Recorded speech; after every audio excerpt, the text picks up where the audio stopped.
Hei, sorry hvis denne videoen startet veldig rart, men jeg kom på at jeg måtte lage et eller annet, for det var så lenge siden. Så jeg har filmet litt i løpet av denne uka, og ja, bare følg med.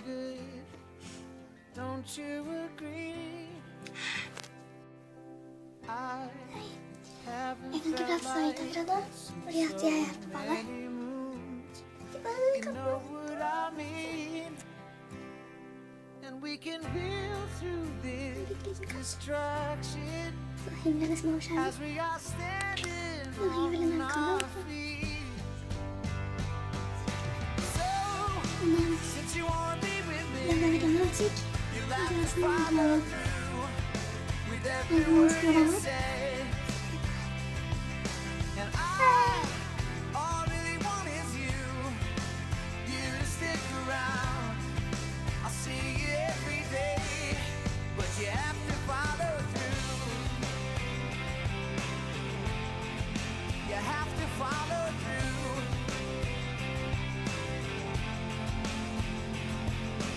These reeling emotions, they just keep me alive. They keep me in tune.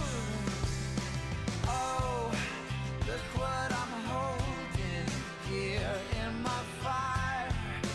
This is for you. Am I too obvious to preach it? You're so hypnotic on my heart. So, since you wanna be with me, Ok, jeg fant ut noe dritkult, så jeg bare må vise det. with every word you say. And all I really want is you to stick around. I'll see you every day, but you have to follow through. You have to follow through.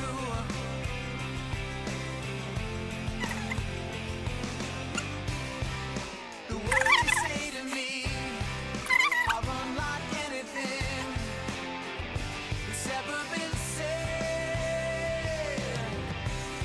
Oh, what you do to me.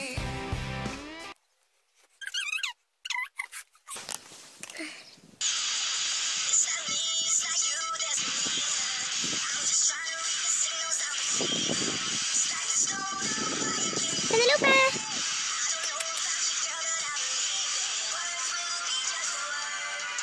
To be there, to love, and it's true. You know I'll take you to another. I'll be with you.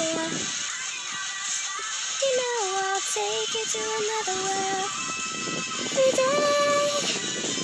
Er du en sånn liten surpomp? Sitter i hjørnet? Det ser ut som en ball. Det ser ut som sprettball eller noe sånt. Hva er det med deg, ja? Det. Er du kamerasjenert? Hæ?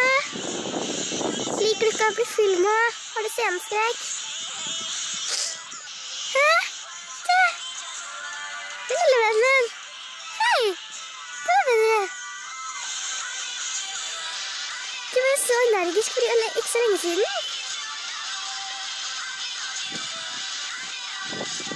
Åh. Helt stopp. Åh, bra ser det ut. Everywhere, yeah, Her har jeg Penelope med meg. Vi er helt kalde.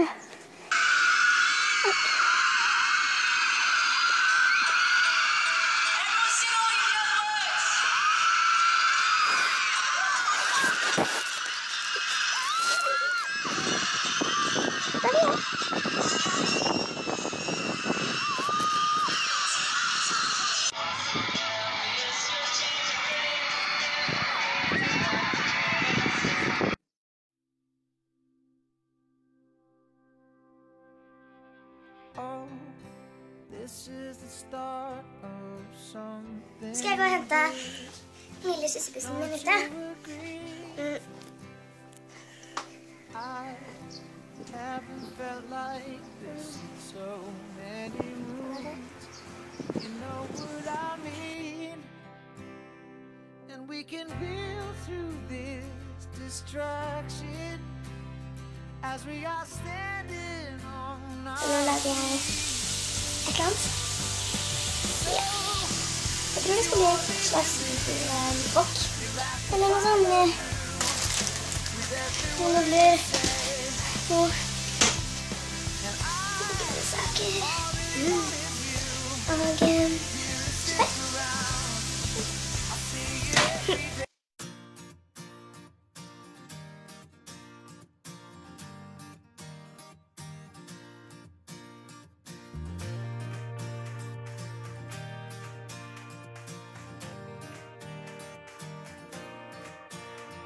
Could you see yourself growing old with me, watching my hair turn to gray?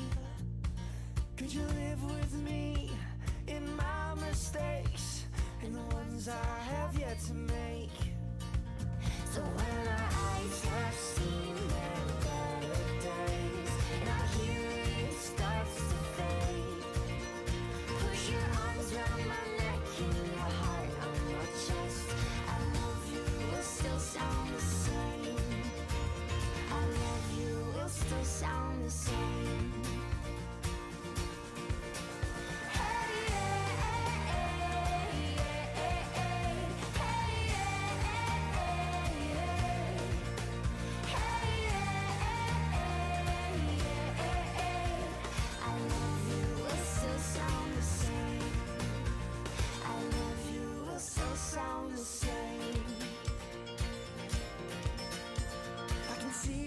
Dreams inside of a child, long after us fade away.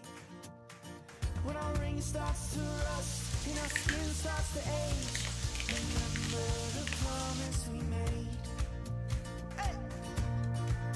So when our eyes have seen their better days and our hearing starts to fade, push your arms around my neck and your heart on your chest.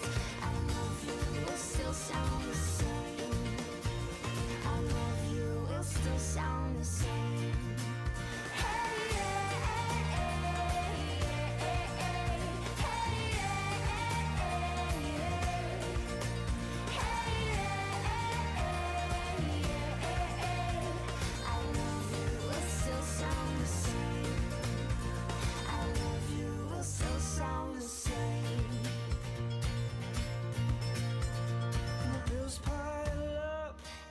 Tests our love. We'll say forever ain't enough. We'll stick to our guns. Our grip will loosen up when we say forever ain't enough. So when our eyes have seen their better days and our hearing starts to fade, push your arms around my neck and your heart on my chest. I love you will still sound the same. I love you will still sound the same.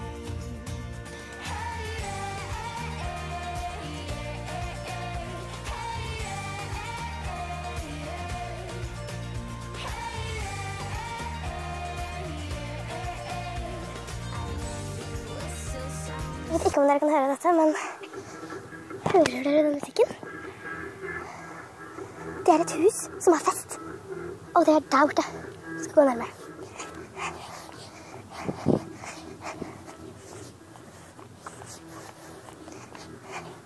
Jeg kommer tilbake. Må finne ut hvilket hus det er.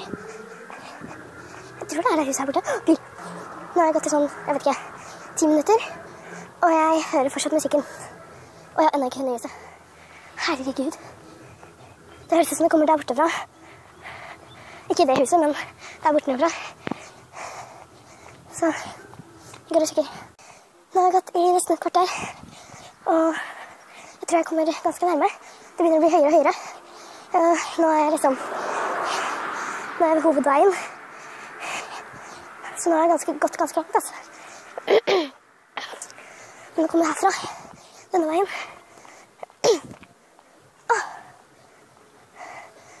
Jeg trodde det var en av de husene der. Kanskje det gule der, eller det hvite.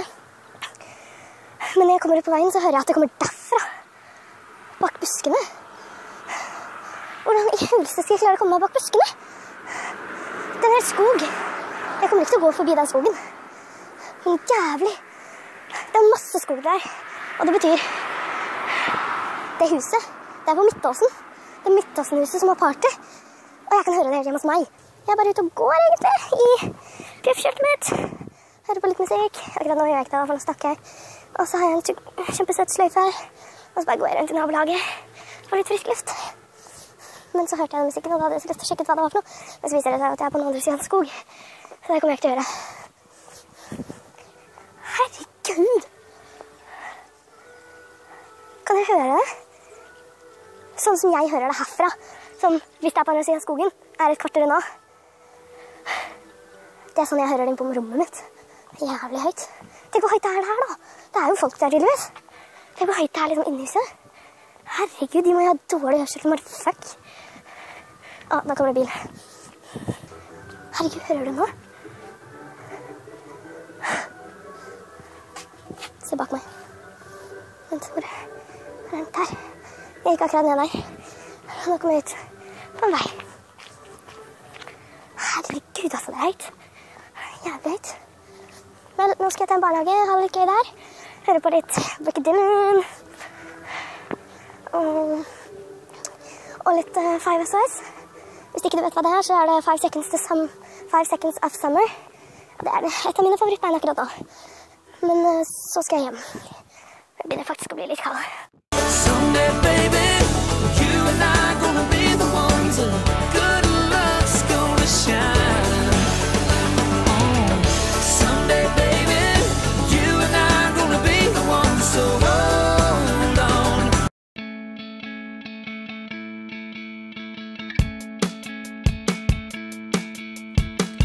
You took my hand, you showed me how, you promised me you'd be around. That's right. I took your words and I believed in everything you said to me. Yeah, that's right. If someone said 3 years from now you'd be long gone, I'd stand up and punch them out, 'cause they're all wrong. I know better, 'cause you said forever and ever. Who knew?